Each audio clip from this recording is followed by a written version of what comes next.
December 18-ാം തീയതിയിലെ UPSC civil service എക്സാമിന് relevant ആയിട്ടുള്ള കുറച്ച് ടോപ്പിക്കുകളാണ് നമ്മൾ ഡിസ്കസ് ചെയ്യാൻ വേണ്ടി പോകുന്നത്. അതിൽ ആദ്യത്തേത് സൈമൾട്ടേനിയസ് ഇലക്ഷനുമായി ബന്ധപ്പെട്ട ബില്ല് ലോകസഭയിലേക്ക് കൊണ്ടുവന്നു. അതുമായി ബന്ധപ്പെട്ട് നടന്ന ചർച്ചകളുമായി ബന്ധപ്പെട്ടതാണ്. അപ്പോൾ ജസ്റ്റ് ഇൻട്രൊഡ്യൂസ് ചെയ്ത് മാത്രമേ ഉള്ളൂ, അതിൻ്റെ ചർച്ചകൾ സ്റ്റാർട്ട് ചെയ്തേ ഉള്ളൂ. അപ്പോൾ ലോ മിനിസ്റ്റർ ആയിട്ടുള്ള അർജുൻ റാം മേഘ്വാൾ അദ്ദേഹമാണ് കൊണ്ടുവന്നത്. രണ്ട് ബില്ലുകളാണ് കൊണ്ടുവന്നത്. ഒന്ന് ഭരണഘടനാ ഭേദഗതി ബില്ലാണ്, 129ാമത്തെ ഭരണഘടനാ ഭേദഗതി ബില്ലാണ്, കോൺസ്റ്റിറ്റ്യൂഷണൽ അമെൻമെന്റ് ബില്ല് 129 എന്ന് പറയുന്നത്. ഇത് ലോകസഭയിലേക്കും സ്റ്റേറ്റ് ലെജിസ്ലേറ്റീവ് അസംബ്ലിയിലേക്കും ഒന്നിച്ച് ഇലക്ഷൻ നടത്താൻ പറ്റില്ല, സൈമൾട്ടേനിയസ് ഇലക്ഷൻ നടത്താൻ വേണ്ടിയിട്ടുള്ള ആ ഒരു ആശയം, അതുമായി ബന്ധപ്പെട്ട് ഭരണഘടനയിൽ ആവശ്യമായിട്ടുള്ള ഭേദഗതികളെ കുറിച്ചാണ് ഈ ഒരു ബില്ലിൽ പറയുന്നിട്ടുള്ളത്. രണ്ടാമത്തത് ചില യൂണിയൻ ടെറിട്ടറികളിൽ നമുക്കറിയാം ലെജിസ്ലേച്ചേഴ്സ് ഉണ്ട്. ഉദാഹരണത്തിന് ഡൽഹി, പുതുച്ചേരി, ജമ്മു ആൻഡ് കാശ്മീരിൽ. സോ അത്തരം ലെജിസ്ലേച്ചേഴ്സിലും ഈ ഒരു മാറ്റം കൊണ്ടുവരണം അല്ലേ. അതിനു വേണ്ടിയിട്ട് യൂണിയൻ ടെറിട്ടറികളുമായി ബന്ധപ്പെട്ട അമെൻമെന്റ് ബില്ലും കൊണ്ടുവന്നിട്ടുണ്ടായിരുന്നു. എന്നാൽ ഇത് ലോകസഭയിൽ ചർച്ചയ്ക്ക് വന്നപ്പോൾ തന്നെ, അല്ലെങ്കിൽ ആദ്യം വോട്ടിങ്ങിന് വന്നപ്പോൾ തന്നെ വലിയ പ്രതിഷേധവും വലിയ ആർഗ്യുമെന്റ്സ് ഒക്കെ ഉണ്ടായിരുന്നു. പ്രത്യേകിച്ചും ഇതിനെ ആന്റി ഫെഡറൽ ആയിട്ടുള്ള സംസ്ഥാനങ്ങളുടെ അധികാരങ്ങൾ കവർന്നെടുക്കാൻ, അല്ലെങ്കിൽ സംസ്ഥാനങ്ങളുടെ ഓട്ടോണമിയെ ഇല്ലാതാക്കുന്ന രീതിയിലുള്ള ഒരു പ്രവർത്തനമായിട്ടാണ്, അല്ലെങ്കിൽ ഒരു ആശയമായിട്ടാണ് ഇതിനെ ഓപ്പോസിഷൻ ലീഡേഴ്സ് പറഞ്ഞിട്ടുള്ളത്.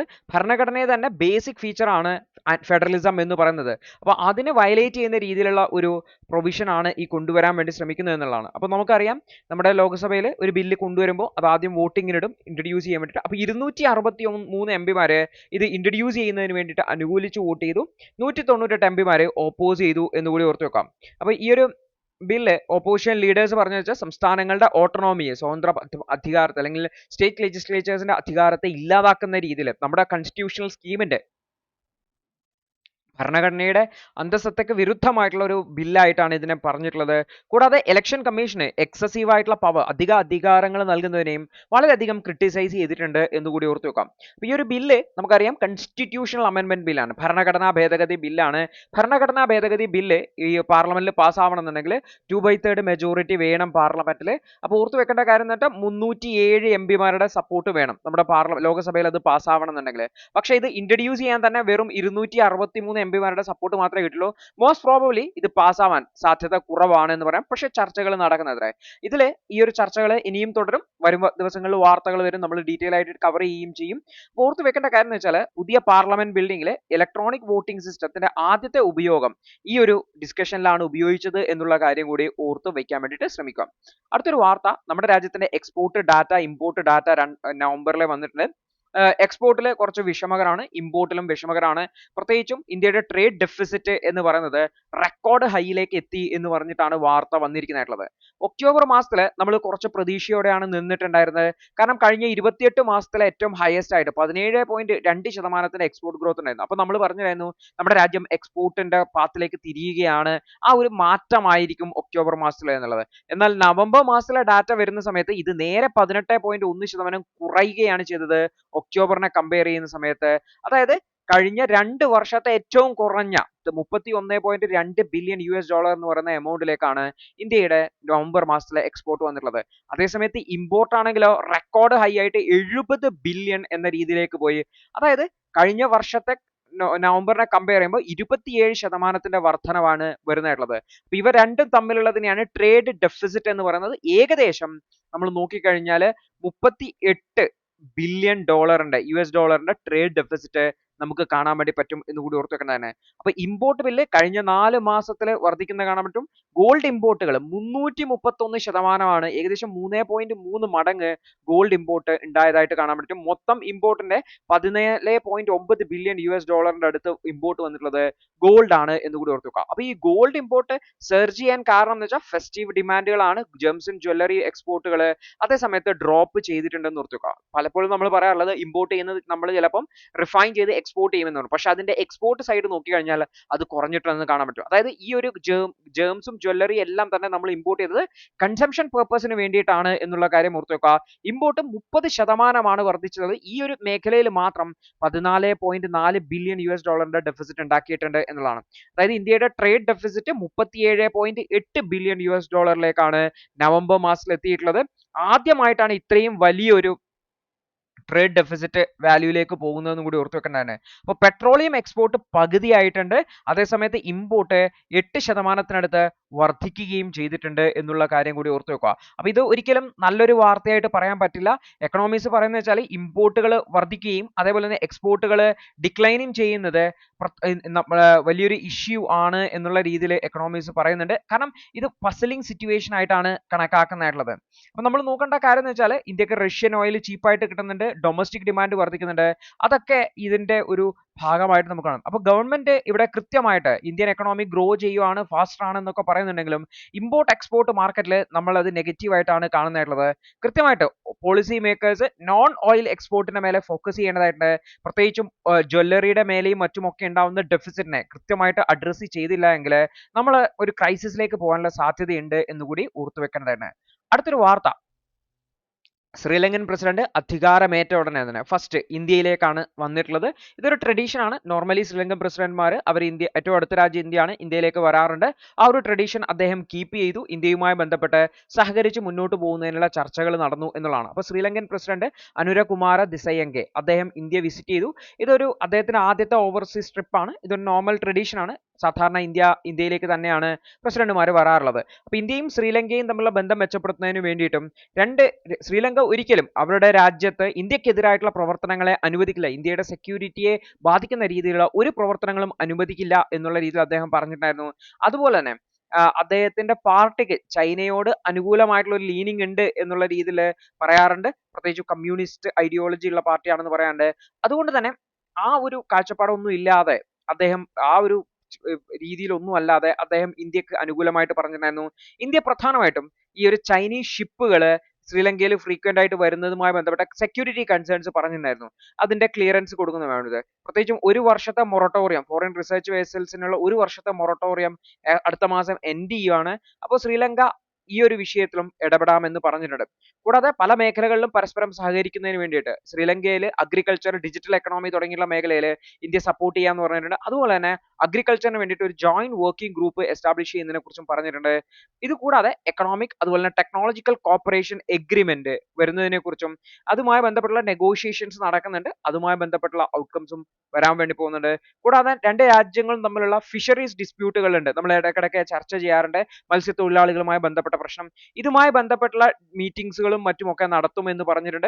അപ്പോൾ അത് കൃത്യമായിട്ടുള്ള ഡിസ്കഷൻ നടന്നിട്ടുണ്ട്. പക്ഷെ ഒരു ജോയിന്റ് സ്റ്റേറ്റ്മെന്റോ ഒന്നും തന്നെ നമുക്ക് കാര്യമായിട്ട് വന്നത് കണ്ടില്ല. എങ്കിലും ഡിസ്കഷൻസ് നടക്കുന്നുണ്ട്. ഏറ്റവും പ്രധാനപ്പെട്ടത് ശ്രീലങ്കയിലുള്ള തമിഴ് കമ്മ്യൂണിറ്റിയുമായി ബന്ധപ്പെട്ട വിഷയമാണ്. അതാണ് 13th അമെൻമെന്റ് എന്ന് പറയുന്നത്.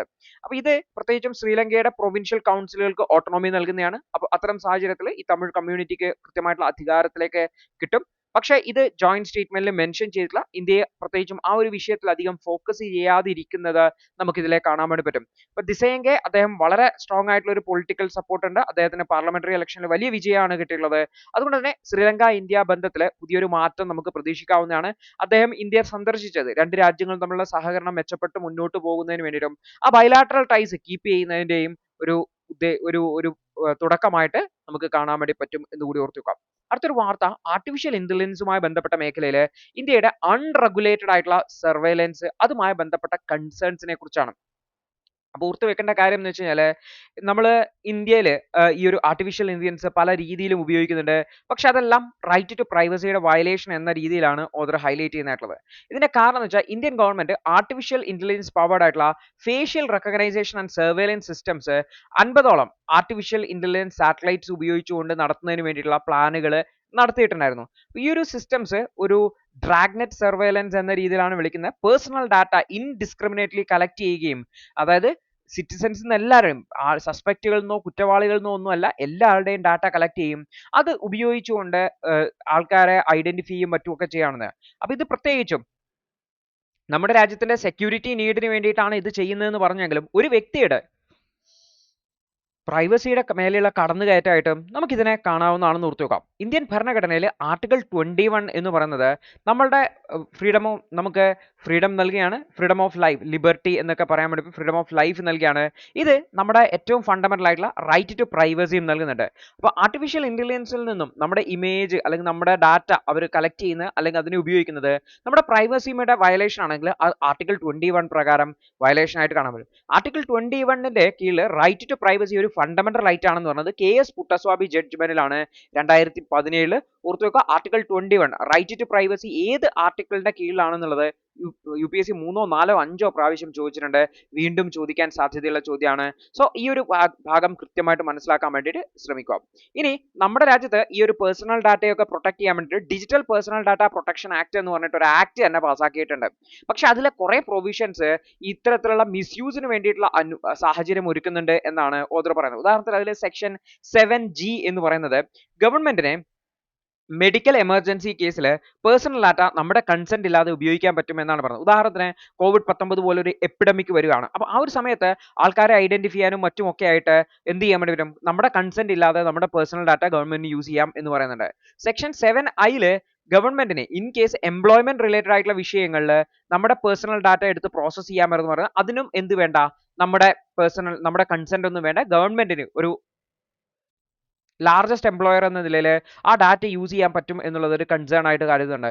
അടുത്തത് സെക്ഷൻ 15C പറയുന്നത് വെച്ചാൽ എല്ലാ സിറ്റിസൺസും ആക്യുറേറ്റ് ആയിട്ടുള്ള ഡാറ്റ നൽകണം, തെറ്റായിട്ടുള്ള വിവരങ്ങൾ നൽകരുത് എന്നാണ് പറയുന്നത്. ഇൻ കേസ് ഏതെങ്കിലും ഒരു സമയത്ത് തെറ്റായിട്ടുള്ള വിവരങ്ങളാണ് നൽകിയെന്ന് ബോധ്യപ്പെടുകയാണെങ്കിൽ പ്യൂണിറ്റീവ് ആക്ഷൻ നടപടികൾ ഉണ്ടാവും, ശിക്ഷാ നടപടികൾ ഉണ്ടാവും എന്ന് പറയുന്നുണ്ട്, പണിഷ്മെന്റ് ഉണ്ടാവും. അപ്പോൾ ഓർത്ത് വെക്കേണ്ട കാര്യം എന്ന് വെച്ചാൽ മൈനർ എറേഴ്സോ ഔട്ട്ഡേറ്റഡ് ഇൻഫർമേഷനോ ഒക്കെ നൽകി കഴിഞ്ഞാൽ അത് ചിലപ്പോൾ പണിഷ്മെന്റ് ആക്ഷനിലേക്ക് പോകും. കൃത്യമായിട്ട് ഗവൺമെന്റ് ഈ ഒരു ഡാറ്റയെ റെഗുലർ ആയിട്ട് ചെക്ക് ചെയ്യുന്നുണ്ട് എന്നുണ്ടെങ്കിൽ അത് പണിഷ്മെന്റിലേക്ക് പോകും എന്നുള്ളതും മറ്റൊരു കൺസേൺ ആണ്. അപ്പോൾ ഓർത്ത് വെക്കേണ്ട കാര്യം, ഇതിന്റെ ഇടയിലാണ് ഇന്ത്യ ആർട്ടിഫിഷ്യൽ ഇന്റലിജൻസുമായി ബന്ധപ്പെട്ട പ്രവർത്തനങ്ങൾ കൂടി ചെയ്യുന്നതായിട്ടുള്ളത്. അപ്പോൾ ഇവിടെ ഇന്ത്യയിൽ കൃത്യമായിട്ടുള്ള ഒരു ആർട്ടിഫിഷ്യൽ ഇന്റലിജൻസ് റിലേറ്റഡ് ആയിട്ടുള്ള റെഗുലേഷൻ ഇല്ലാത്തത് കൊണ്ട് തന്നെ ഇത് എങ്ങനെയാണ് ഈ സർവേലൻസ് ഡാറ്റ യൂസ് ചെയ്യുന്നത്, കളക്ട് ചെയ്യുന്നത്, പ്രോസസ് ചെയ്യുന്നത് എന്നതിനെ സംബന്ധിച്ച് കൃത്യമായിട്ടുള്ള ഒരു ഐഡിയ ആർക്കും ഇല്ല. എന്നാൽ യൂറോപ്യൻ യൂണിയൻ ഒക്കെ ആർട്ടിഫിഷ്യൽ ഇന്റലിജൻസുമായി ബന്ധപ്പെട്ട് അവർ ആക്ട് തന്നെ കൊണ്ടുവന്നിട്ടുണ്ടായിരുന്നു. അതൊരു റിസ്ക് ബേസ്ഡ് അപ്രോച്ച് ആണ്. അതായത് ഒരു സമയത്ത് ഹൈ റിസ്ക് സർവേലൻസിന് അവർ യൂസ് ചെയ്യുന്നുണ്ട്, റിയൽ ടൈം ബയോമെട്രിക് ഐഡന്റിഫിക്കേഷൻ അവർ ഉപയോഗിക്കുന്നുണ്ട്. പക്ഷെ ഓർത്ത് വെക്കുക, അത് എപ്പോഴാണ് സീരിയസ് ക്രൈമോ അല്ലെങ്കിൽ ഇമ്മിനന്റ് ത്രെട്ടോ ഉള്ളപ്പോൾ മാത്രമാണ്. അതേസമയത്ത് India artificial intelligence technology use ചെയ്യുന്നത് CCTV വെച്ചിട്ട് എല്ലാ ആൾക്കാരെയും ഐഡന്റിഫൈ ചെയ്യാൻ വേണ്ടിയിട്ടാണ്. അപ്പൊ അവിടെ വിത്ത് മിനിമൽ ഓവർസൈറ്റ് ആണെന്ന് ഓർത്തു. ആരും ഇത് ദുരുപയോഗിക്കപ്പെടുന്നുണ്ടോ എന്ന് ചെക്ക് ചെയ്യുന്നില്ല. അപ്പോൾ ഓർത്ത് വെക്കേണ്ട കാര്യം എന്ന് വെച്ചാൽ ഇത് വലിയൊരു റിസ്കിലേക്കും മിസ്യൂസിലേക്കും പോകാനാണ് സാധ്യത എന്നുകൂടി ഓർത്ത് വെക്കേണ്ടതാണ്. അപ്പോൾ ഇവിടെ വളരെ ട്രാൻസ്പാരന്റ് ആയിട്ടുള്ള ഒരു റെഗുലേറ്ററി ഫ്രെയിംവർക്ക് ആണ് നമ്മുടെ രാജ്യത്തിന് ആവശ്യം. ആർട്ടിഫിഷ്യൽ ഇന്റലിജൻസുമായി ബന്ധപ്പെട്ട് നമ്മുടെ രാജ്യത്തിന് ഒരുപാട് മുന്നോട്ട് പോകാണ്ട് അതിന് കൃത്യമായിട്ടുള്ള ഡാറ്റ കളക്ഷൻ, ആ ഡാറ്റ എന്തിനു ഉപയോഗിക്കുന്നു, അത് കൃത്യമായിട്ടുള്ള കൺസെന്റുകളോട് കൂടി തന്നെയാണ് ഉപയോഗിക്കുന്നത് എന്നൊക്കെ ഉറപ്പുവരുത്താൻ ആവശ്യമായിട്ടുള്ള മെക്കാനിസം ഉണ്ടാവുക. അതേസമയത്ത് എക്സംഷൻ കൊടുക്കുന്നുണ്ടെങ്കിൽ തന്നെ വളരെ നാരോ ആയിട്ട് കൊടുക്കുക, ജനറൽ ആയിട്ട് കൊടുക്കുന്നതിന് പകരം നാരോ ആയിട്ട് കൊടുക്കുക, കോടതിയുടെയും മറ്റുമൊക്കെ അനുമതിയോട് കൂടിയിട്ട് മാത്രമേ ഉപയോഗിക്കാൻ പറ്റുള്ളൂ എന്നൊക്കെ പറഞ്ഞാൽ കുറച്ചുകൂടി ഭരണഘടനാനുസൃതമായിട്ട് മാത്രമേ ഉപയോഗിക്കുന്നുള്ളൂ എന്ന് ഉറപ്പുവരുത്താൻ വേണ്ടി പറ്റും. അതേപോലെ തന്നെ റിസ്ക് ബേസ്ഡ് ആയിട്ടുള്ള കാറ്റഗറൈസേഷൻ, ഏതൊക്കെ ഡാറ്റ ഗവൺമെന്റിന് വിത്തൗട്ട് കൺസെന്റ് ഉപയോഗിക്കാം, ഏതൊക്കെ ഡാറ്റ വിത്ത് കൺസെന്റ് ഉപയോഗിക്കാം എന്നുള്ളത് കൃത്യമായിട്ട് ചെയ്യുക. പ്രത്യേകിച്ചും യൂറോപ്യൻ യൂണിയൻ ഒക്കെ ചെയ്തിരിക്കുന്നത് വെച്ചാൽ പ്രത്യേകിച്ചും അവിടുത്തെ ഈ ഒരു റൈറ്റ് ടു പ്രൈവസിനെ സംരക്ഷിച്ചുകൊണ്ട് അതേസമയത്ത് സിവിൽ ലിബർട്ടി റിസ്കുകളെ അഡ്രസ് ചെയ്യുകയാണ് ചെയ്യുന്നത്. ആ ഒരു രീതിയിലേക്ക് ചെയ്യുക എന്നുള്ളതാണ്. അപ്പൊ നിലവിലുള്ള ഈ ഒരു പേഴ്സണൽ ഡാറ്റ പ്രൊട്ടക്ഷൻ ആക്ടിലുള്ള സെക്ഷൻ 7G, 7I, 15C തുടങ്ങിയിട്ടുള്ളവ അത് പ്രത്യേകിച്ചും മിസ്യൂസിന്, പ്രത്യേകിച്ച് പേഴ്സണൽ ഡാറ്റ മിസ്യൂസ് ചെയ്യപ്പെടാൻ സാഹചര്യമുണ്ട്. അതുകൊണ്ട് തന്നെ വളരെ സ്ട്രോങ് ആയിട്ടുള്ള പ്രൈവസി കൺസേൺസ് ഉണ്ട്, അതിനെ അഡ്രസ് ചെയ്യേണ്ടതായിട്ടുണ്ട്. ട്രാൻസ്പാരന്റ് ആയിട്ട് ഡാറ്റ യൂസ് ചെയ്യുന്നതിനും തേർഡ് പാർട്ടി ഓഡിറ്റുകൾ നടത്തുന്നതിന് വേണ്ടിയിട്ടും പേഴ്സണൽ ഡാറ്റ മിസ്യൂസ് ചെയ്യപ്പെടുന്നില്ല എന്ന് ഉറപ്പുവരുത്താനും അത് നമ്മുടെ ഭരണഘടന ഉറപ്പു നൽകുന്ന റൈറ്റ് ടു പ്രൈവസി എന്ന് പറയുന്നതിന്, സ്വകാര്യതയ്ക്ക് വേണ്ടിയിട്ടുള്ള അവകാശത്തെ ഉറപ്പുവരുത്തുന്നതിന് വേണ്ടിയുള്ള ശ്രമങ്ങളും ഉണ്ടാവേണ്ടതായിട്ടുണ്ട് എന്നാണ് പറയുന്നത്. അടുത്തൊരു വാർത്ത നാഷണൽ എഡ്യൂക്കേഷൻ പോളിസിയും നമ്മുടെ പുതിയ 4-ഇയർ ഡിഗ്രി പ്രോഗ്രാമുകളുമായി ബന്ധപ്പെട്ടാണ്. അപ്പോൾ ഇന്ത്യൻ ഹയർ എഡ്യൂക്കേഷൻ മേഖലയിൽ വലിയൊരു വിപ്ലവകരമായിട്ടുള്ള മാറ്റത്തിനായിട്ടാണ് നാഷണൽ എഡ്യൂക്കേഷൻ പോളിസി 2020 അതിന്റെ തുടർച്ചയായിട്ട് 4 വർഷ ഡിഗ്രി കോഴ്സുകളും കൊണ്ടുവന്നിട്ടുള്ളത്. പക്ഷേ ഇതുമായി ബന്ധപ്പെട്ട ഒരു കൺസേൺ ആണ് ഇവിടെ ഓതർ പറയുന്നതായിട്ടുള്ളത്. അപ്പോൾ ഇന്ത്യൻ സ്റ്റുഡൻസിന് 4 വർഷത്തെ അണ്ടർ ഗ്രാജുവേറ്റ് കോഴ്സുകൾ കൊണ്ടുവന്നിട്ടുണ്ടായിരുന്നു. അതിൽ 5 കോഴ്സുകളാണ് പഠിക്കേണ്ടതായിട്ടുള്ളത്. ഒരു ആഴ്ചയിൽ 20 മണിക്കൂറാണ് ക്ലാസ് ടൈം പറഞ്ഞുള്ളത്.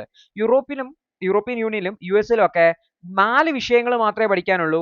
12 മണിക്കൂർ മാത്രമേ ക്ലാസ് റൂം ഉള്ളൂ. പക്ഷെ നമ്മുടെ രാജ്യത്ത് ഒരു വിഷയം അധികം പഠിക്കണം, അതിന് വേണ്ടിയിട്ട് അധികമായിട്ട് 8 മണിക്കൂർ അധികം പഠിക്കുകയും വേണം. അപ്പോൾ അഡീഷണൽ ആയിട്ട് 8 മണിക്കൂർ ഇന്ത്യയിൽ പഠിക്കണം എന്നുള്ളത് സ്റ്റുഡൻസിനെ മറ്റ് കാര്യങ്ങൾക്ക് വേണ്ടി സെൽഫ് സ്റ്റഡി ചെയ്യുന്നതിന് വേണ്ടിയിട്ട്, അസൈൻമെന്റുകൾ ചെയ്യുന്നതിന് വേണ്ടിയിട്ട്, സ്വയം പഠിച്ചത് പരിശോധിക്കുന്നതിന് വേണ്ടിയിട്ട് ഒന്നും ടൈം കിട്ടില്ല.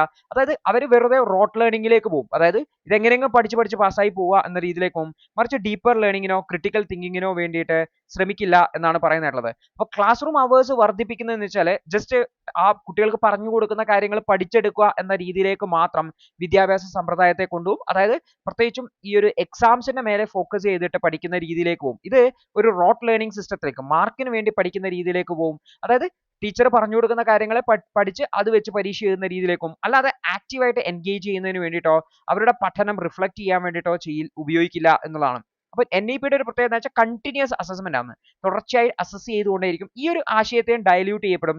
കാരണം ഫ്രീക്വന്റ് ആയിട്ട് ഫുൾ ടൈം ക്ലാസ്സുകളാണ്. പിന്നെ എങ്ങനെയാണ് സ്റ്റുഡൻസിനെ കൃത്യമായിട്ട് വിവിധ ആക്ടിവിറ്റീസിൽ ഇൻവോൾവ് ആവാനും മറ്റുമൊക്കെ പറ്റും. അപ്പോൾ ആ ഒരു അസസ്മെന്റ് എന്ന് പറയുന്നത് നമ്മുടെ പഴയ സിസ്റ്റത്തിലേക്ക് തന്നെ പോകുന്ന രീതിയിലാണ് എന്നാണ്. അതായത് പഴയ കുപ്പിയിൽ പുതിയ വീഞ്ഞ് നിറച്ചതുപോലത്തെ ഒരു സാഹചര്യമാണ് ഇന്ത്യയുടെ നാഷണൽ എഡ്യൂക്കേഷൻ പോളിസി പ്രകാരമുള്ള 4 ഇയർ അണ്ടർ ഗ്രാജുവേറ്റ് കോഴ്സ് എന്നാണ് ഓഥർ പറയുന്നിട്ടുള്ളത്. അപ്പോൾ ഇന്ത്യൻ ഫാക്കൽറ്റീസ് 14 മുതൽ 16 മണിക്കൂർ ഒരാഴ്ചയിൽ പഠിപ്പിക്കണം എന്നാണ് പറയുന്നത്. അതേസമയത്ത് US-ൽ 9 മണിക്കൂർ പഠിപ്പിച്ചാൽ മതി, അല്ലെങ്കിൽ യൂറോപ്യൻ യൂണിയനിൽ.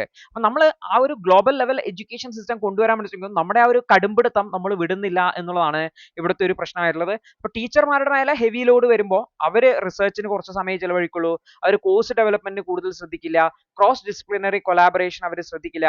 അതായത് ടീച്ചിങ് ക്വാളിറ്റിയും എഡ്യൂക്കേഷൻ ഔട്ട്കമിനെയും വീണ്ടും പഴയ അവസ്ഥയിലേക്ക് തന്നെ കൊണ്ടുവരും എന്നുള്ളതാണ്. അപ്പോൾ നമ്മൾ NEP-യുടെ ഉദ്ദേശം എന്താ? ഗ്ലോബൽ സ്റ്റാൻഡേർഡുകൾ മീറ്റ് ചെയ്യുക എന്നുള്ളതാണ്. ഗ്ലോബൽ സ്റ്റാൻഡേർഡുകൾ മീറ്റ് ചെയ്യുമ്പോൾ അവിടുത്തെ പ്രാക്ടീസസുകളെയും കൂടെ നമ്മൾ മിമിക് ചെയ്യാൻ വേണ്ടി ശ്രമിക്കേണ്ടതായിട്ടുണ്ട്. അല്ലാതെ നമ്മുടെ പഴയ രീതി തന്നെ പുതിയ പേരിൽ ഇൻട്രൊഡ്യൂസ് ചെയ്തുകൊണ്ട് അത് കാര്യമായിട്ടുള്ള ഔട്ട്കം ഉണ്ടാക്കില്ല എന്നാണ് ഓഥർ പറയുന്നതായിട്ടുള്ളത്.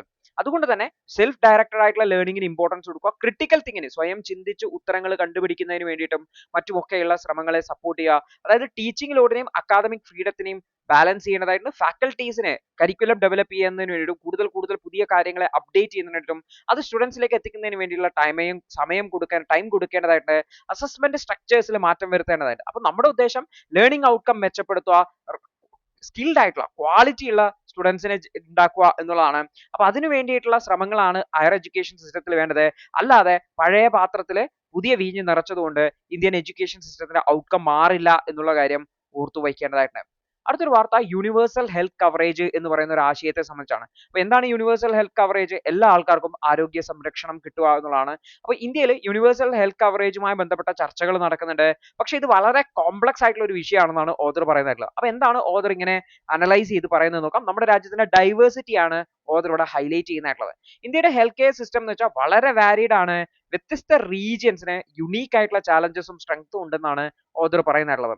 ഇന്ത്യയിലെ ഹെൽത്ത് കെയർ എക്സ്പെൻഡിച്ചർ എന്ന് വെച്ചാൽ വ്യത്യസ്ത സ്റ്റേറ്റുകളിൽ വ്യത്യസ്തം. ഉദാഹരണത്തിന് ഹിമാചൽ പ്രദേശിലെ ഒരാൾക്ക് 3829 രൂപ വെച്ചിട്ട് ചെലവാക്കുന്ന പോലെയാണ്.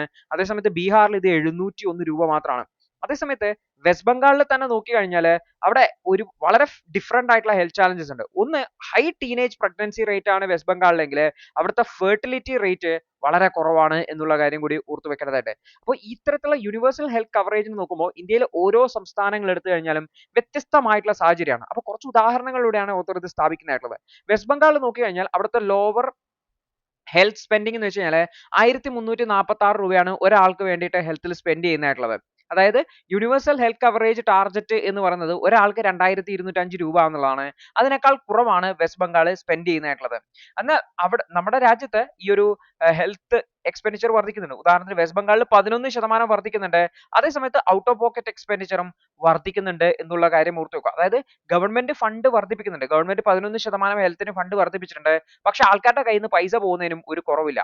High out of pocket expenditure പ്രത്യേകിച്ചും പല സംസ്ഥാനങ്ങളിലും 50%-ൽ കൂടുതലാണ്. ഉദാഹരണത്തിന് കേരളത്തിലും പഞ്ചാബിലും ഒക്കെ നോക്കിക്കഴിഞ്ഞാൽ ആൾക്കാർ രോഗങ്ങളെ ചികിത്സിക്കാൻ വേണ്ടിയിട്ട് 50%-ലധികം ഒക്കെയാണ് ഔട്ട് ഓഫ് പോക്കറ്റ് എക്സ്പെൻഡിച്ചർ പോകുന്നതായിട്ടുള്ളത്. ഇത് ആൾക്കാരെ തിരിച്ചു കഴിഞ്ഞാൽ ആൾക്കാരെ കടക്കണിയിലേക്കും കൊണ്ടുപോകുന്ന ഒരു സമയത്താണ്. ഓർത്തു വെക്കുക, ഇതെല്ലാം ഈ കേരളം എന്നൊക്കെ പറഞ്ഞാൽ one of the prosperous state ആണ് കേരളം, ഇന്ത്യയിലെ. അവിടെയാണ് ഈ അവസ്ഥ എന്നുകൂടി ഓർത്തു വെക്കുക. അപ്പൊ ഇവിടെ നമ്മുടെ ഹെൽത്ത് കെയർ സിസ്റ്റത്തിൽ കുറെ സ്ട്രക്ചറൽ ആയിട്ടുള്ള ഇഷ്യൂസ് ഉണ്ട്. അതിനെ അഡ്രസ് ചെയ്തെങ്കിൽ മാത്രമേ ഈ പ്രശ്നത്തെ ഹാൻഡിൽ ചെയ്യാൻ പറ്റുള്ളൂ എന്നാണ് പറയുന്നത്. അപ്പൊ ഗവൺമെന്റ് കൂടുതലായിട്ട് സ്പെൻഡ് ചെയ്യുക, അതുവഴി ഔട്ട് ഓഫ് പോക്കറ്റ് എക്സ്പെൻഡിച്ചറെ കുറക്കുക എന്നുള്ളതാണ് ജനറലി നമ്മൾ പറയുന്നത്. പക്ഷെ ഇത് മാത്രമല്ല സിസ്റ്റമിക് ആയിട്ടുള്ള ഇഷ്യൂസ് ഉണ്ട് എന്നാണ് നമ്മൾ പറയുന്നത്. ഉദാഹരണത്തിന് വെസ്റ്റ് ബംഗാൾ നോക്കിക്കഴിഞ്ഞാൽ അവിടെ പബ്ലിക് സെക്ടർ ഹോസ്പിറ്റൽ ഗവൺമെന്റ് ഹോസ്പിറ്റലുകളുടെ അവൈലബിലിറ്റി വളരെ കുറവാണ്. അവിടെ പ്രൈവറ്റ് ഹോസ്പിറ്റലുകളാണ് കൂടുതലായിട്ടുള്ളത്. അപ്പൊ അവിടെ പ്രൈവറ്റ് ഹോസ്പിറ്റലുകളിൽ ഗവൺമെന്റിന്റെ സപ്പോർട്ടോട് കൂടിയിട്ട് ചികിത്സിക്കാൻ പറ്റുന്ന ഒരു സാഹചര്യം ഉണ്ടെങ്കിൽ മാത്രമേ ഔട്ട് ഓഫ് പോക്കറ്റ് എക്സ്പെൻഡിച്ചർ കുറക്കാൻ പറ്റുള്ളൂ. വെസ്റ്റ് ബംഗാളിൽ ഹൈ ബ്ലഡ് ഷുഗർ റേറ്റ് കൂടുതലാണ്. അതേസമയത്ത് കേരളത്തില് ഹൈപ്പർ ടെൻഷൻ ബ്ലഡ് പ്രഷർ ആണ് എല്ലാ ആൾക്കാർക്കും കൂടുതലായിട്ടുള്ളത്. അപ്പോൾ ഓരോ സ്റ്റേറ്റിലും ടൈലേർഡ് ആയിട്ടുള്ള ഹെൽത്ത് കെയർ സ്ട്രാറ്റജീസ് വേണം എന്നുള്ളതാണ് മറ്റൊരു കാര്യം ഓതർ ഹൈലൈറ്റ് ചെയ്യുന്നതായിട്ടുള്ളത്. ഈ ഒരു പ്രൈമറി ഹെൽത്ത് കെയർ സിസ്റ്റം എന്ന് വെച്ചാൽ വെസ്റ്റ് ബംഗാളിലെ ഈ ഒരു പ്രൈമറി ഹെൽത്ത് കെയർ സെന്റേഴ്സിൽ 58% കുറവാണുള്ളത്. അത് പലപ്പോഴും ഹെൽത്ത് ഇഷ്യൂസ് വന്നു കഴിഞ്ഞാൽ ആർക്കും ആശുപത്രിയിൽ പോകാൻ പറ്റാത്ത സാധനം, ഈവൻ ബ്ലഡ് ഷുഗർ റേറ്റ് ഒക്കെ ഹൈ ആയിട്ട് ആർക്കാൾ ആശുപത്രി പോകാത്ത. അപ്പോൾ പ്രൈമറി ഹെൽത്ത് കെയർ സിസ്റ്റത്തിൽ കാര്യമായിട്ടുള്ള അറ്റൻഷൻ വേണം. പ്രത്യേകിച്ചും സിറ്റുവേഷൻസിനെ വേഴ്സൺ ചെയ്യുന്ന ഒരു സാഹചര്യത്തെ ഒഴിവാക്കേണ്ടതായിട്ടുണ്ട് എന്നാണ് പറയുന്നത്. അപ്പൊ ഇതുമായി ബന്ധപ്പെട്ട ഒരു ഹോളിസ്റ്റിക് ആയിട്ടുള്ള അപ്രോച്ച് ആണ് വേണ്ടത്. ഇന്റഗ്രേറ്റഡ് ആയിട്ടുള്ള പബ്ലിക് ഹെൽത്ത് റീജിയണൽ പോളിസീസ് ഉണ്ടാക്കണം.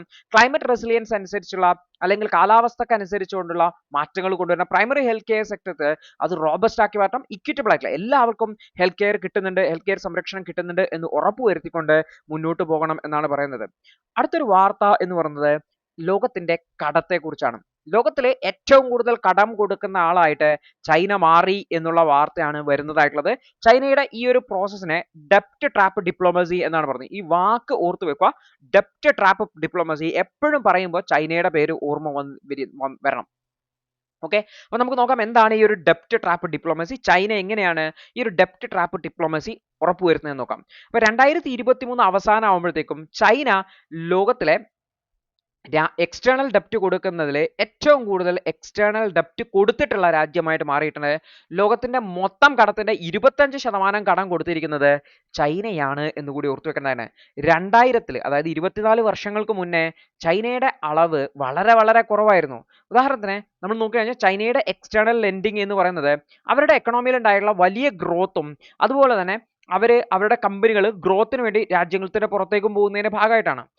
1971 $1 ബില്യൺ ആയിരുന്നു ചൈന കടം കൊടുത്തതെങ്കിൽ 2020 ഇത് $193 ബില്യൺ മാറിയിട്ടുണ്ട്.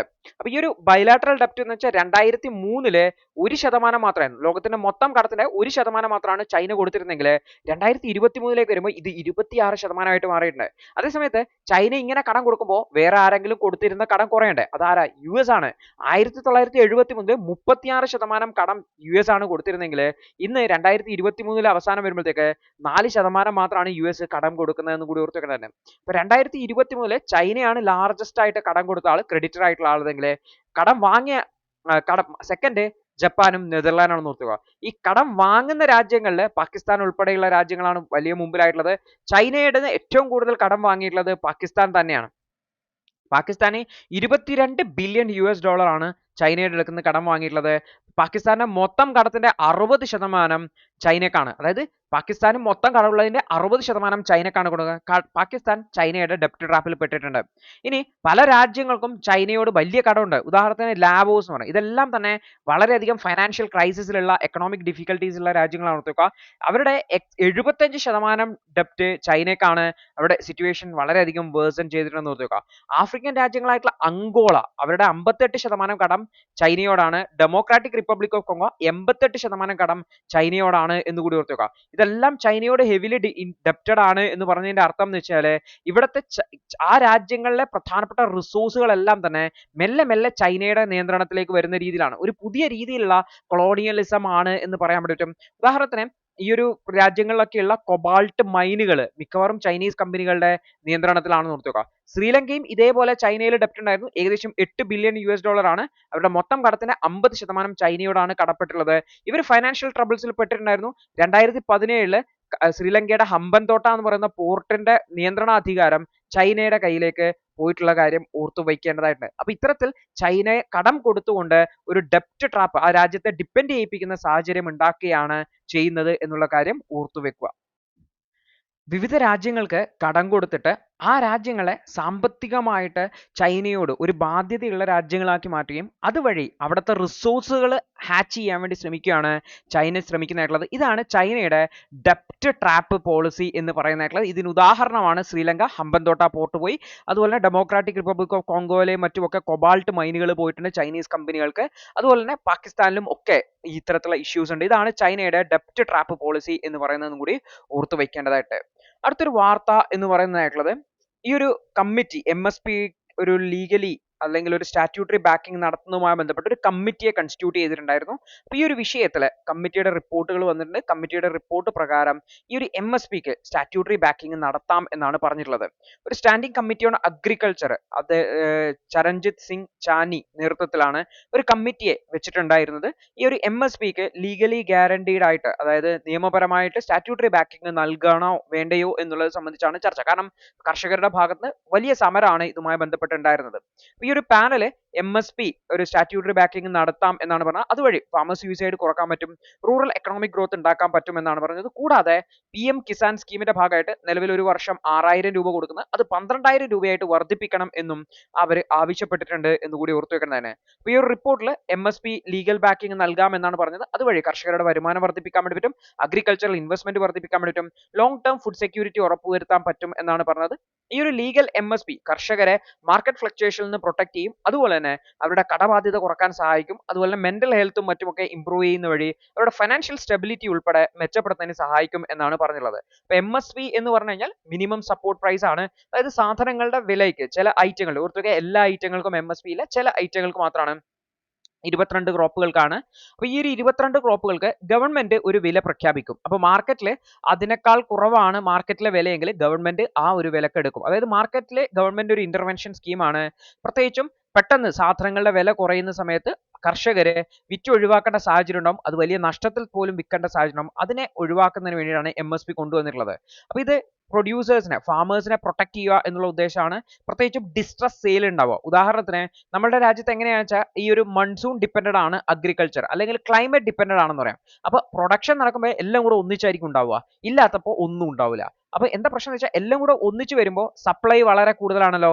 സപ്ലൈ വളരെ കൂടുതലാവുമ്പോൾ ഡിമാൻഡ് കുറയും, അതേ സമയത്ത് പ്രൈസും കുറയാൻ വേണ്ടി തുടങ്ങും. ഇത് ഡിസ്ട്രസ് സെയിലിലേക്ക്, ഉദാഹരണത്തിന് തക്കാളിയൊക്കെ 8 രൂപ പെർ kg എന്നുള്ള രീതിയിലൊക്കെ കർഷകർ കൊടുക്കേണ്ടി വരും. അത് ഉണ്ടാക്കാൻ 15 രൂപ പെർ kg ചിലവായിട്ടുണ്ടാവും. പക്ഷെ തക്കാളി നമുക്ക് അധിക കാലം സൂക്ഷിച്ചു വെക്കാൻ പറ്റില്ല, അതുകൊണ്ട് തന്നെ 8 രൂപക്ക് വിൽക്കേണ്ട സാഹചര്യം വരും. ഇതിനെയാണ് ഡിസ്ട്രസ് സെയിൽ എന്ന് വിളിക്കുന്നത്. ഇത്തരം സാഹചര്യങ്ങൾ ഒഴിവാക്കാൻ വേണ്ടിയിട്ടാണ് 22ഓളം പ്രൊഡക്റ്റുകൾക്ക് MSP പ്രഖ്യാപിക്കുന്നതായിട്ടുള്ളത്. സോയിങ് പീരീഡിന് തൊട്ട് മുന്നേ ആയിട്ടാണ് പ്രഖ്യാപിക്കുക. ഓർത്തു വെക്കേണ്ട കാര്യം. അപ്പോൾ അത് ഖാരിഫ് ക്രോപ്പിന് സെപ്പറേറ്റ്, റാബിക്ക് സെപ്പറേറ്റ് ആയിട്ടൊക്കെയാണ്. നോർമലി പ്രൊഡക്ഷൻ കോസ്റ്റിന്റെ 1.5 മടങ്ങൊക്കെയാണ് ഈ ഒരു MSP പ്രഖ്യാപിക്കുന്നതെന്ന് കൂടി ഓർത്ത് വെക്കുക. അപ്പോൾ ഇത് കണ്ടുപിടിക്കുന്നതിന് വേണ്ടി, അല്ലെങ്കിൽ ഇത് കാൽക്കുലേറ്റ് ചെയ്യുന്നതിന് വേണ്ടിയിട്ട് ഒരു commission for agricultural cost and prices എന്ന് പറയുന്ന ഒരു കമ്മിറ്റി ഉണ്ട്. അവരാണ് ഇത് റെക്കമെൻഡ് ചെയ്യുന്നത്. ഇത് പിന്നീട് ഇത് ആക്ച്വലി അഗ്രികൾച്ചറൽ മിനിസ്ട്രിയുടെ കീഴിലുള്ള ഒരു അഡ്വൈസറി ബോഡി ആണെന്ന് നമുക്ക് പറയാൻ വേണ്ടി പറ്റും. അതിനുശേഷം ഇത് cabinet committee on economic affairs approve ചെയ്യും എന്ന് ഓർത്തുക. മോസ്റ്റ്ലി റൈസും വീറ്റും ആണ് ഇതിന്റെ ഏറ്റവും കൂടുതൽ ബെനിഫിറ്റ് എടുക്കുന്നതായിട്ടുള്ളത്. പ്രത്യേകിച്ച് നമ്മുടെ രാജ്യത്ത് ഒരുപാട് സ്റ്റോറേജ് ഫെസിലിറ്റീസ് ഉണ്ട്. ഫുഡ് കോർപ്പറേഷൻ ഓഫ് ഇന്ത്യ നന്നായിട്ട് പർച്ചേസ് ചെയ്യും, FCI നന്നായിട്ട് പർച്ചേസ് ചെയ്യും, എന്നിട്ട് പബ്ലിക് ഡിസ്ട്രിബ്യൂഷൻ സിസ്റ്റം വഴി നൽകുകയും ചെയ്യും എന്ന് കൂടി ഓർത്തുവെക്കുന്നതാണ്. അപ്പോൾ ഇതിൽ ഒരുപാട് കോസ്റ്റുകൾ ഇൻവോൾവ് ആണ്. ഈ ഒരു MSP നൽകുമ്പോൾ സീഡിന്റെ കോസ്റ്റ്, ഫെർട്ടിലൈസറിന്റെ cost, pesticide, fuel, irrigation, hired വർക്കേഴ്സിന്റെ കോസ്റ്റ്, ലീസ്ഡ് ലാൻഡിന്റെ കോസ്റ്റ്, അങ്ങനെ ഒരുപാട് കോസ്റ്റുകൾ ഉപയോഗിച്ചുകൊണ്ടാണ്, ഈവൻ അൺപെയ്ഡ് ഫാമിലി ലേബറിന്റെ കോസ്റ്റ് കൂടി ഉൾപ്പെടുത്തിയിട്ടാണ് ഈ ഒരു MSP തീരുമാനിക്കുന്നത് ഓർത്തുക. നോർമലി 1.5 ടൈം ആണ്, 1.5 times of the production cost ആണ് നൽകുന്നതായിട്ടുള്ളത്. പക്ഷെ ഓർത്തുക, ഇതിനൊരു സ്റ്റാറ്റ്യൂട്ടറി ബാക്കിംഗ് ഒന്നുമില്ല, എല്ലാ വർഷവും ഗവൺമെന്റ് പ്രഖ്യാപിക്കുന്നു, അതുകൊണ്ട് നൽകുന്നു എന്ന് മാത്രമേ ഉള്ളൂ. പക്ഷെ കർഷകരെ ആവശ്യപ്പെടുന്നത് അത് നിയമപരമായിട്ട് അവർക്ക് എല്ലാ വർഷവും കിട്ടുന്നുണ്ടെന്ന് ഉറപ്പുവരുത്തുന്നതാണ്. അപ്പോൾ ഇതുമായി ബന്ധപ്പെട്ടാണ് കമ്മിറ്റി വെച്ചുള്ളത്. ഗവൺമെന്റിന്റെ തീരുമാനം വരാൻ പോകുന്നേ ഉള്ളൂ. ഓർത്തുവെക്കുക, നിലവിൽ ഇത് സ്റ്റാറ്റ്യൂട്ടറി ബാക്കിംഗ് ഇല്ലാത്തതുകൊണ്ട് ഒരു വർഷം ഗവൺമെന്റ് MSP പ്രഖ്യാപിച്ചില്ലെങ്കിൽ കോടതിയിൽ പോയിട്ട് MSP പ്രഖ്യാപിക്കണം എന്ന് നമുക്ക് ആവശ്യപ്പെടാൻ പറ്റില്ല. ബിക്കോസ് അതൊരു ഒരു റൈറ്റ് അല്ല, ഒരു അവകാശമല്ല എന്ന് ഓർത്തുവെക്കുന്നതിന്. അപ്പോൾ അതൊരു അവകാശമാക്കി മാറ്റുന്നതിന് വേണ്ടിയിട്ടാണ് കർഷകർ സമരം നടത്തിയിട്ടുണ്ടായിരുന്നത്. പക്ഷെ അതുമായി ബന്ധപ്പെട്ട കമ്മിറ്റി അനുകൂലമായിട്ടാണ് റിപ്പോർട്ട് നൽകിയിട്ടുള്ളത്. ഇനി വരും ദിവസങ്ങളിൽ എന്താണ് MSPക്ക് സ്റ്റാറ്റ്യൂട്ടറി ബാക്കിംഗ് കിട്ടുമോ എന്നുള്ളത് നമുക്കറിയാൻ വേണ്ടി പറ്റും. MSPക്ക് സ്റ്റാറ്റ്യൂട്ടറി ബാക്കിംഗ് കിട്ടണമെന്നുണ്ടെങ്കിൽ പാർലമെന്റ് ഒരു നിയമപ്രകാരം അത് പാസ്സാക്കേണ്ടതായിട്ടുണ്ട് എന്ന് കൂടി ഓർത്തുവെക്കേണ്ടതായിട്ടുണ്ട്. അടുത്തൊരു വാർത്ത, ex-ISRO ചീഫിന്റെ നേതൃത്വത്തിലുള്ള ഒരു കമ്മിറ്റി, പ്രത്യേകിച്ചും രാധാകൃഷ്ണൻ കമ്മിറ്റി, അദ്ദേഹത്തിന്റെ കമ്മിറ്റി NTA നാഷണൽ ടെസ്റ്റിംഗ് ഏജൻസിയുടെ റീസ്ട്രക്ചറിങ്ങുമായി ബന്ധപ്പെട്ടാണ്. കാരണം NTA ബന്ധപ്പെട്ട് ഒരുപാട് ഇഷ്യൂസ്, ചോദ്യപേപ്പറിൽ ചോർച്ച ഉൾപ്പെടെയുള്ള ഇഷ്യൂസ് വന്നിട്ടുണ്ടായിരുന്നു. അപ്പോൾ ഈ ഒരു വിഷയമാണ് ഈ ഒരു കമ്മിറ്റി പരിശോധിച്ചത്, റിപ്പോർട്ട് നൽകിയിട്ടുള്ളത്. ഒരു ഹൈ ലെവൽ കമ്മിറ്റിയാണ് രാധാകൃഷ്ണന്റെ നേതൃത്വത്തിൽ നാഷണൽ ടെസ്റ്റിംഗ് ഏജൻസിയുടെ റീസ്ട്രക്ചറിങ്ങുമായി ബന്ധപ്പെട്ടുകൊണ്ടാണ്, പ്രത്യേകിച്ചും CUT UG സെൻട്രൽ യൂണിവേഴ്സിറ്റികളിലേക്കുള്ള UG അഡ്മിഷന് വേണ്ടിയിട്ടുള്ള ക്വസ്റ്റ്യൻ പേപ്പർ ചോർന്നതുമായി ബന്ധപ്പെട്ടാണ് ഈ ഒരു കമ്മിറ്റിയെ നിയോഗിച്ചിട്ടുണ്ടായിരുന്നത് ഓർത്തു വെക്കാം. NTA എന്ന് പറഞ്ഞാൽ നാഷണൽ ടെസ്റ്റിംഗ് ഏജൻസി എന്ന് പറഞ്ഞു കഴിഞ്ഞാൽ ഹയർ എഡ്യൂക്കേഷന് വേണ്ടിയിട്ട്, ഉന്നത വിദ്യാഭ്യാസ സ്ഥാപനങ്ങളിലേക്ക് അഡ്മിഷൻ നൽകുന്നതിന് വേണ്ടിയിട്ടുള്ള എൻട്രൻസ് എക്സാം നടത്തുന്ന റിക്രൂട്ടിംഗ് എക്സാംസ് അല്ല, ജോലിക്ക് വേണ്ടിയിട്ടുള്ളത് NTA നടത്തുന്നില്ല എന്ന് ഓർത്തു വെക്കണം. 2025 മുതൽ ഇത് ഇംപ്ലിമെന്റ് ചെയ്യപ്പെട്ടിട്ടുണ്ട്. അപ്പോൾ ഓർത്തു വെക്കേണ്ട കാര്യം എന്ന് വെച്ചാൽ ഈ ഒരു ഗവേണൻസ് സ്ട്രക്ചറുകൾ, ന്യൂ ഗവേണൻസ് സ്ട്രക്ചറുകൾ, അതുപോലെ തന്നെ ഹൈ പവേർഡ് ആയിട്ടുള്ള ഗവേണിംഗ് ബോഡി ഒക്കെ സബ് കമ്മിറ്റികൾ ഓവർസീ, പ്രത്യേകിച്ചും അതിന്റെ എത്തിക്സ്, ട്രാൻസ്പെറൻസി, ടെസ്റ്റ് ഓഡിറ്റുകൾ തുടങ്ങിയിട്ടുള്ളവ കാര്യങ്ങൾ വിശദമായിട്ട് പരിശോധിക്കുകയും ചെയ്തിട്ടുണ്ടായിരുന്നു. പ്രധാനപ്പെട്ട റെക്കമെൻഡേഷൻ എന്ന് വെച്ചാൽ ഡിജി എക്സാം സിസ്റ്റം കൊണ്ടുവരിക എന്നുള്ളതാണ്. കാൻഡിഡേറ്റിന് ഐഡന്റിഫിക്കേഷൻസ് ഒക്കെ സെക്യൂർ ചെയ്തുകൊണ്ട് ഡിജിറ്റൽ എക്സാംസ് കണ്ടക്ട് ചെയ്യുക, multi session multi stage screening ടെസ്റ്റുകൾ നടത്തുക എന്നുള്ളതാണ്. ട്രാൻസ്പാരന്റ് ആയിട്ട് നോർമലൈസേഷൻ പ്രോസസ്സുകൾ നടത്തണം. നോർമലൈസേഷൻ ഒക്കെ നടത്തി എല്ലാ എക്സാമിന്റെ ഡിഫിക്കൽട്ടി ഒക്കെ അസസ് ചെയ്തിട്ട് വേണം മാർക്കുകൾ തീരുമാനിക്കാൻ വേണ്ടിയിട്ട്. കൂടാതെ എക്സാമിന്റെ കോർഡിനേഷനും മറ്റുമൊക്കെ ആയിട്ട് state level, district level coordination centres മറ്റുമൊക്കെ വേണം എന്നുകൂടി ആവശ്യപ്പെട്ടിട്ടുണ്ട്. ഇത് കൂടാതെ മാൽ പ്രാക്ടീസുകൾ തടയുന്നതിന് വേണ്ടി, എന്തെങ്കിലും തരത്തിലുള്ള മാൽ പ്രാക്ടീസ് ഉണ്ടെങ്കിൽ അത് തടയുന്നതിന് വേണ്ടി കൃത്യമായിട്ടുള്ള പ്രോട്ടോകോൾസ് കൊണ്ടുവരണം. എങ്ങനെ ക്വസ്റ്റ്യൻ പേപ്പർ ഹാൻഡിൽ ചെയ്യും, OMR ഷീറ്റിൽ എങ്ങനെയാണ്, റിസൾട്ടിന്റെ ഡിക്ലറേഷൻ എങ്ങനെയാണ് തുടങ്ങിയിട്ടുള്ള കാര്യങ്ങളാണ്. ഇതിനു വേണ്ടിയിട്ട് ഡയറക്ടർ ജനറൽ ഓഫ് NTA കീഴിൽ അറ്റ്ലീസ്റ്റ് ഒരു അഡീഷണൽ സെക്രട്ടറി റാങ്കെങ്കിലും അദ്ദേഹത്തിന് നൽകണം. 10ഓളം വേർട്ടിക്കൽസ് ഹെഡ് ചെയ്തിട്ട് വേണം, അതിന് ഓരോരോ ഡയറക്ടേഴ്സും വേണം എന്നുകൂടി പറഞ്ഞിട്ടുണ്ട്. അപ്പൊ NTA സ്റ്റാഫിങ്ങിനെ സ്ട്രെങ്തൻ ചെയ്യേണ്ടതായിട്ടുണ്ട്, ഡൊമൈൻ സ്പെസിഫിക് എക്സ്പേർട്ടുകൾ വേണ്ടതായിട്ടുണ്ട്, എഫിഷ്യൻസിയും അക്കൗണ്ടബിലിറ്റിയും ഇംപ്രൂവ് ചെയ്യേണ്ടതിനെ കുറിച്ചും പറഞ്ഞിട്ടുണ്ട് എന്നുകൂടി ഓർത്തു വെക്കാം. അടുത്തൊരു വാർത്ത, കിസാൻ കവച് എന്ന് പറഞ്ഞ കർഷകർക്ക് വേണ്ടിയിട്ടുള്ള ഒരു protective coating, personal protective equipment അല്ലെങ്കിൽ പ്രൊട്ടക്റ്റീവ് കവറിനെ കുറിച്ചിട്ടാണ് വാർത്ത. അപ്പൊ എന്താണ് കിസാൻ കവച് എന്നുള്ളത് നമുക്ക് നോക്കാം.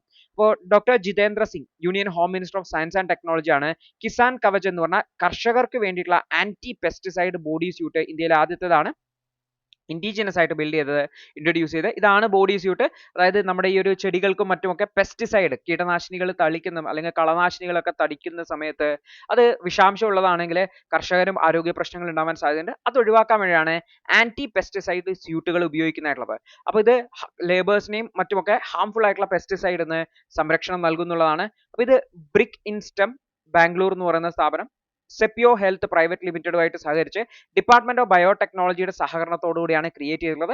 ഇതിലൊരു ട്രൗസർ ഉണ്ട്, പാന്റ് ഉണ്ട്, ഒരു പുൾ ഓവർ ഉണ്ട്, ഫേസ് കവർ ഉണ്ട്, ഓക്സൈം ഫാബ്രിക് വെച്ചിട്ടാണ്. അപ്പൊ ഈ ഒരു ഓക്സൈം ഫാബ്രിക്കിന്റെ പ്രത്യേകത എന്ന് വെച്ചാൽ ഇത് പെസ്റ്റിസൈഡിനെ ബ്രേക്ക് ഡൗൺ ചെയ്യും, അകത്തേക്ക് കടക്കാൻ വേണ്ടിയിട്ട് അനുവദിക്കില്ല, സ്കിന്നുമായിട്ട് കോണ്ടാക്ട് വരില്ല എന്നുള്ളതാണ്. അപ്പോൾ വർക്കേഴ്സിനെയും അതുപോലെ തന്നെ ഫാമേഴ്സിനെയും ഒക്കെ ഇത്തരത്തിലുള്ള ന്യൂറോടോക്സിക് ആയിട്ടുള്ള അതുപോലെ തന്നെ ഹെൽത്ത് ഡാമേജിങ് ആയിട്ടുള്ള പെസ്റ്റിസൈഡിൽ നിന്ന് പ്രൊട്ടക്ഷൻ നൽകുന്നതാണ്. ഇത് വാഷബിൾ ആണ്, റീയൂസബിൾ ആണ്, 1 വർഷം വരെ യൂസ് ചെയ്യാൻ വേണ്ടി പറ്റും. അപ്പോൾ ഈ ഒരു ഫാബ്രിക് പെസ്റ്റിസൈഡ്സിനെ ഡീആക്ടിവേറ്റ് ചെയ്യും എന്നുള്ള ഒരു അഡ്വാൻറ്റേജ് ഉണ്ട്. 4000 രൂപയാണ് നിലവിൽ കൊണ്ടുവരുന്നത്. അഫോർഡബിൾ ആയിട്ടുള്ള രീതിയിൽ ആൾക്കാർക്ക് വാങ്ങി ഉപയോഗിക്കാൻ പറ്റുന്ന രീതിയിലാണ് കൊണ്ടുവരുന്നതെന്ന് കൂടി ഓർത്തു വെക്കണം. അപ്പോൾ ഇതിൽ സേഫ്റ്റി റിലേറ്റഡ് ആയിട്ടുള്ള പ്രശ്നങ്ങളൊക്കെ അഡ്രസ് ചെയ്തിട്ടുണ്ട്. ഫാമേഴ്സിന്റെ ഹെൽത്ത് സഹായിക്കാൻ വേണ്ടി പറ്റും. 65% ഇന്ത്യക്കാര് ഈ ഒരു അഗ്രികൾച്ചർ സെക്ടറിലാണെന്ന് വർക്ക് ചെയ്യുന്നത്. അവരുടെ ആരോഗ്യത്തെ മെച്ചപ്പെടുത്താൻ വേണ്ടി പറ്റും. അതുപോലെ തന്നെ സസ്റ്റൈനബിൾ ആയിട്ടുള്ള അഗ്രികൾച്ചറൽ പോളിസിയുടെ ഭാഗമായിട്ടാണ് ഇത് കൊണ്ടുവന്ന് ഓർത്തുക. അപ്പോൾ മോഡി ഗവൺമെന്റിന്റെ ബയോ E3 പോളിസി ഉണ്ട്. ബയോടെക്നോളജിയെ നമ്മുടെ എക്കണോമിക്ക് വേണ്ടിയിട്ട് യൂസ് ചെയ്യുക എന്നുള്ളതാണ്. ഇന്ത്യൻ ബയോടെക് സെക്ടറുമായി ബന്ധപ്പെട്ട $300 ബില്യൺ എക്കണോമി ആക്കി മാറ്റുക എന്നുള്ള ഒരു ടാർഗറ്റ് ആണ്. അതിന്റെ ഭാഗമായിട്ടാണ് ഇത് കൊന്നിട്ടുള്ളതെന്ന് കൂടി ഓർത്തു വെക്കുക. അടുത്തൊരു വാർത്ത, എൻവയോൺമെന്റൽ ഇമ്പാക്ട് ഓഫ് ഏവിയേഷൻ ആണ്. വിമാനങ്ങൾ എങ്ങനെയാണ് എൻവയോൺമെന്റൽ ഇമ്പാക്ട്, പ്രധാനമായിട്ടും ഇവിടുത്തെ പ്രൈവറ്റ് ഏവിയേഷനെ കുറിച്ചാണ് പറഞ്ഞു വരുന്നതായിട്ടുള്ളത്. അതായത് സ്വകാര്യമായിട്ടുള്ള ജെറ്റ് വിമാനങ്ങൾ. നമുക്ക് ഓർത്തു വെക്കേണ്ട മനസ്സിലാക്കേണ്ട കാര്യം എന്ന് വെച്ചാൽ നല്ല പൈസ ഉണ്ടെങ്കിൽ നിങ്ങൾക്ക് സ്വന്തമായിട്ട് വിമാനം വാങ്ങിയിട്ട് ഉപയോഗിക്കാൻ പറ്റും. ഇതിനാണ് പ്രൈവറ്റ് ഏവിയേഷൻ എന്ന് പറയുന്നതായിട്ടുള്ളത്. വളരെ റിച്ച് ആയിട്ടുള്ള ബില്യണേഴ്സും മില്യണേഴ്സ് ആയിട്ടുള്ള ആൾക്കാരൊക്കെ വിമാനങ്ങൾ വാങ്ങി ഉപയോഗിക്കുന്നുണ്ടാവും. ഓർത്തു വെക്കേണ്ട കാര്യം എന്ന് പറഞ്ഞു കഴിഞ്ഞാൽ ഒരു റീസെന്റ് സ്റ്റഡി നോക്കിക്കഴിഞ്ഞാൽ ഏകദേശം ഒരു 40 കോടി രൂപയൊക്കെ ഉണ്ടെങ്കിൽ നിങ്ങൾക്ക് സ്വന്തമായിട്ട് പ്രൈവറ്റ് ജെറ്റ് ഒക്കെ വാങ്ങി ഉപയോഗിക്കാൻ വേണ്ടി പറ്റും. അപ്പോൾ ഈ ഒരു 46% ഇൻക്രീസ് ആണ് green house gas emission aviation സെക്ടറിൽ ഉണ്ടായിട്ടുള്ളത് 2019 മുതൽ 23 വരെയുള്ള കാലഘട്ടം എന്ന് പറഞ്ഞു കഴിഞ്ഞാൽ. അപ്പോൾ ഈ ഒരു മേഖല അതിൽ തന്നെ പ്രധാനപ്പെട്ട റോള് പ്രൈവറ്റ് സെക്ടർ ആണ് എന്ന് കൂടി ഓർത്തു വെക്കുന്നത് തന്നെ. പ്രൈവറ്റ് സെക്ടർ ഏവിയേഷൻ മാത്രം ഒരു ഒരു പെർ ഫ്ലൈറ്റിന് 3.6 ടൺ CO2 എമിഷൻ ഉണ്ടാക്കുന്നുണ്ട് എന്ന് കൂടി ഓർത്തു വെക്കേണ്ടതാണ്. അപ്പൊ ഏവിയേഷൻ സെക്ടർ എന്ന് വെച്ചാൽ ഗ്രീൻ ഹൗസ് ഗ്യാസ് എമിഷൻ ചെയ്യുന്ന പ്രധാനപ്പെട്ട 10 സെക്ടറുകളിൽ ഒന്നാണെന്ന് ഓർത്തു വെക്കുക. പ്രത്യേകിച്ചും high carbon dioxide emission, nitrogen oxide emissions ഉണ്ടാവുന്നുണ്ട്, അതുപോലെ തന്നെ ഹൈ വാപ്പർ എമിഷൻസ് ഉണ്ടാവുന്നുണ്ട്. ഇപ്പോൾ പ്രൈവറ്റ് ജെറ്റുകൾ എന്ന് പറഞ്ഞു കഴിഞ്ഞാൽ, അതായത് സ്വകാര്യ വിമാനങ്ങൾ എന്ന് പറഞ്ഞു കഴിഞ്ഞാൽ 5 മുതൽ 14 മടങ്ങ് വരെ പൊല്യൂട്ടിംഗ് ആണ് per passenger than commercial flight എന്ന് ഓർത്തു വെക്കുക. അതായത് ട്രെയിനുകളേക്കാൾ 50 മടങ്ങ് മോർ പൊല്യൂട്ടിംഗ് ആണെന്ന് ഓർത്തു വെക്കുന്നതാണ്. ഇപ്പൊ എയർക്രാഫ്റ്റുകളുടെ എണ്ണം എന്ന് പറഞ്ഞു കഴിഞ്ഞാൽ മൊത്തം 25,993 ആണ് 2023-ലെങ്കിൽ 2024-ലേക്ക് 26,000-ലേക്ക് ഇത്തരത്തിൽ എയർക്രാഫ്റ്റുകളുടെ എണ്ണം വർദ്ധിച്ചിട്ട് എന്നുള്ളതും മറ്റൊരു അലാമിംഗ് ആയിട്ടുണ്ട്. ഇന്ത്യയിൽ മാത്രം 112 പ്രൈവറ്റ് പ്ലെയിനുകൾ ഉണ്ട് എന്ന് കൂടി ഓർത്തു വെക്കാം. അപ്പോൾ ഓർത്തു വെക്കേണ്ട കാര്യം, ലോകത്തെ ഏറ്റവും കൂടുതൽ പ്രൈവറ്റ് പ്ലെയിനുകളുള്ള രാജ്യങ്ങളിൽ 20 രാജ്യങ്ങളിൽ ഒന്നാണ് നമ്മുടെ രാജ്യമായിട്ടുള്ള ഇന്ത്യ എന്നുകൂടി ഓർത്തു വെക്കുക. അപ്പോൾ ഇത്തരത്തിലുള്ള ഈ ഒരു പ്രൈവറ്റ് ജെറ്റുകൾ എന്ന് പറഞ്ഞാൽ ഇന്ത്യയിൽ കൂടുതലായിട്ട് ബില്യണേഴ്സും മില്യണേഴ്സും ഉണ്ടാവുന്നുണ്ട്. അവരാണ് ഈ ഒരു പ്രൈവറ്റ് ജെറ്റുകൾ വാങ്ങുന്നതായിട്ടുള്ളതും കൂടി ഓർത്തു വെക്കുക. ഇന്ത്യയിൽ പവർ പോപ്പുലേഷൻ റേഷ്യോ 0.01 ആണ്. ഒരു ഒരു ആൾക്ക് എത്ര പ്രൈവറ്റ് ജെറ്റ് വിമാനങ്ങൾ ഉണ്ടെന്ന് വെച്ചാൽ 0.01 ആണ്. US-ലും ഒക്കെ അത് 5.45 ഒക്കെ ആണെന്ന് ഓർത്തു വെക്കുക. അത്തരം ഒരു രാജ്യത്തിലാണ് ഇത്തരത്തിലുള്ള ബില്യണേഴ്സും കൂടുതലായതുകൊണ്ട് ഇത്തരത്തിലുള്ള പ്രൈവറ്റ് പ്ലെയിനുകളുടെ എണ്ണം കൂടുന്നത് ഓർത്തു വെക്കുക. അപ്പോൾ നമ്മുടെ രാജ്യത്തെ ആ വെൽത്ത് ഇനീക്വാലിറ്റിയുടെ ഒരു ഇൻഡിക്കേഷൻ ആയിട്ടും നമുക്ക് ഈ ഒരു ഡാറ്റയെ യൂസ് ചെയ്യാൻ വേണ്ടി പറ്റും എന്നുകൂടി ഓർത്തു വെക്കേണ്ടതായിട്ട്. അപ്പോൾ ഇന്ത്യയിലെ number of private jet increase ചെയ്യുന്നു എന്നുള്ളത് എൻവയോൺമെന്റൽ ഇമ്പാക്റ്റും അലാമിംഗ് ആവുന്നു എന്നുള്ളത് ഓർത്തു വെക്കുക. അപ്പോൾ നമ്മുടെ രാജ്യത്ത് ഓൾറെഡി എയർ കണക്ടിവിറ്റി ബൂസ്റ്റ് ചെയ്യാൻ വേണ്ടിയിട്ട് ഉഡേ ദേശ് കാ ആം നാഗരിക് ഉഡാൻ എന്ന് പറഞ്ഞിട്ടുള്ള പദ്ധതിയുണ്ട്. റീജിയണൽ കണക്ടിവിറ്റി കൊണ്ടുവരുന്നതിന് വേണ്ടിയിട്ട്, അഫോർഡബിൾ ആയിട്ടുള്ള എയർ ട്രാവൽ കൊണ്ടുവരുന്നതിന് വേണ്ടിയിട്ടാണ്. പ്രത്യേകിച്ചും വളരെ ചുരുങ്ങിയ ചെലവിൽ റൂറൽ ഏരിയയിലേക്കും മറ്റുമൊക്കെ വിമാനത്തിൽ സഞ്ചരിക്കാൻ വേണ്ടിയിട്ട് ഉഡാൻ പദ്ധതിയിൽ പറ്റും. അതുപോലെ തന്നെ next gen airports of Bharat Nirman എന്ന് പറഞ്ഞ NABH എന്ന് പറഞ്ഞ എയർപോർട്ട് കപ്പാസിറ്റി എൻഹാൻസ് ചെയ്യുന്നതിനും ബെറ്റർ ആയിട്ടുള്ള ഇൻഫ്രാസ്ട്രക്ചർ ഡെവലപ്മെന്റിനെ കുറിച്ചും അതുപോലെ തന്നെ ഡൊമസ്റ്റിക് ഇന്റർനാഷണൽ എയർ ട്രാവലിനെ കുറെ കൂടി മെച്ചപ്പെടുത്താനും വേണ്ടിയിട്ടുള്ള ശ്രമങ്ങളും നടക്കുന്നുണ്ട് എന്ന് കൂടി ഓർത്തു വെക്കേണ്ടതാണ്. അപ്പൊ ഇതിന്റെ മേഖലയിലാണ് ഈ ഒരു ഏവിയേഷൻ സെക്ടറിനെ എങ്ങനെ അഡ്രസ് ചെയ്യും എന്നുള്ള പ്രശ്നം വരുന്നത്. അതിലെ ഈ ഒരു ഏവിയേഷൻ ഫ്യൂവൽസ് എന്ന് പറയുന്നത് അത് കുറച്ചുകൂടി പൊല്യൂട്ടിംഗ് ആണ്. അതിന് പകരം sustainable aviation fuels SAF use ചെയ്യുക എന്നുള്ളതാണ് ഒരു സൊല്യൂഷൻ. അല്ലെങ്കിൽ ഹൈഡ്രജൻ അല്ലെങ്കിൽ ഇലക്ട്രിഫിക്കേഷൻ ചെയ്യുക എന്നുള്ളതാണ്. പക്ഷെ ഇതൊന്നും വൈഡ്ലി ഇംപ്ലിമെന്റ് ചെയ്തിട്ടില്ല. ടെക്നിക്കൽ അതുപോലെ തന്നെ കോസ്റ്റ് റിലേറ്റഡ് ആയിട്ടുള്ള ബാരിയേഴ്സ് ഉണ്ട്. SAF എന്ന് പറഞ്ഞു കഴിഞ്ഞാൽ എക്സ്പെൻസീവ് ആണ്. നിലവിൽ ഉപയോഗിക്കുന്ന ജെറ്റ് ഫ്യൂവലിനേക്കാൾ 120%, അതായത് ഇരട്ടിനേക്കാൾ കൂടുതൽ വില കൊടുക്കേണ്ടതായിട്ട് വരും. അതുപോലെ തന്നെ സപ്ലൈയും കുറവാണ് എന്നതാണ്. ഹൈഡ്രജനും ഇലക്ട്രിഫിക്കേഷനും എന്ന് പറഞ്ഞു കഴിഞ്ഞാൽ ഹൈ ഇൻഫ്രാസ്ട്രക്ചർ വേണം. ടെക്നിക്കൽ ആയിട്ടുള്ള ചാലഞ്ചസ് ഉണ്ട്. ബാറ്ററിയുടെ വെയിറ്റും മറ്റൊക്കെ എയർക്രാഫ്റ്റ് ക്യാരി ചെയ്യേണ്ടി വരും. സോ അതൊരു ടെക്നിക്കൽ ആയിട്ടുള്ള ഇഷ്യൂ ആണെന്ന് ഓർത്തു വെക്കുക. മറ്റ് സൊല്യൂഷൻസ് നോക്കേണ്ടതായിട്ടുണ്ട് എന്നാണ് ഓർഡർ പറയുന്നത്. പ്രത്യേകിച്ച് ലോ കാർബൺ ഫ്യൂവൽസ്, ഉദാഹരണത്തിന് ജെട്രോഫ ബേസ്ഡ് ഏവിയേഷൻ ഫ്യൂവൽസ് ഡെവലപ്പ് ചെയ്യാൻ പറ്റുമോ നോക്കാം. അപ്പോൾ അതിന്റെ കൊമേഴ്ഷ്യലൈസേഷനും മറ്റുമൊക്കെ ലിമിറ്റഡ് ആണ്. അപ്പോൾ ഡെവലപ്പ് ചെയ്യാൻ പറ്റുമോ, അല്ലെങ്കിൽ ആൽക്കഹോൾ ടു ജെറ്റ് പാത്വേ നോക്കുക. സർപ്ലസ് ഷുഗറിൽ നിന്നും നമ്മൾ ആൽക്കഹോൾ പ്രൊഡ്യൂസ് ചെയ്യുക. ഈ ആൽക്കഹോൾ ഉപയോഗിച്ചുകൊണ്ട് ഏവിയേഷൻ ഫ്യൂവൽസ് ഉണ്ടാക്കാൻ പറ്റുമോ നോക്കുക. അപ്പോൾ 2050 കൂടിയിട്ട് ഇന്ത്യ 15 മുതൽ 20% aviation fuel demand ethanol derived ആയിട്ടുള്ള ഈ ഒരു സസ്റ്റൈനബിൾ ഏവിയേഷൻ ഫ്യൂവൽസ് ഉപയോഗിച്ചെങ്കിൽ മാത്രമേ ഇന്ത്യക്ക് ഈ കാർബൺ എമിഷൻ ഒക്കെ കുറക്കാൻ പറ്റൂ. അതിന് കൃത്യമായിട്ടുള്ള പ്ലാനിങ്ങും ഇത്തരത്തിലുള്ള അഡ്രസ്സും വേണ്ടതായിട്ടുണ്ട്. അതിന് വേണ്ടിയിട്ടുള്ള എഫേർട്ടുകൾ എടുക്കേണ്ടതായിട്ടുണ്ട്. എൻവയോൺമെന്റൽ ഇമ്പാക്ട് കുറക്കാൻ ആവശ്യമായിട്ടുള്ള സ്റ്റെപ്പുകൾ എടുക്കേണ്ടതായിട്ടുണ്ട് എന്നുള്ള കാര്യം കൂടി ഓർത്തു വെക്കുക. അപ്പോൾ ഇത്രയും ടോപ്പിക്കുകളാണ് ഇന്നേ ദിവസം ഡിസ്കഷൻ ആയിട്ടുള്ളത്. കൃത്യമായിട്ട് മനസ്സിലാക്കുക, കൃത്യമായിട്ട് റിവിഷൻ ചെയ്യുക. All the best.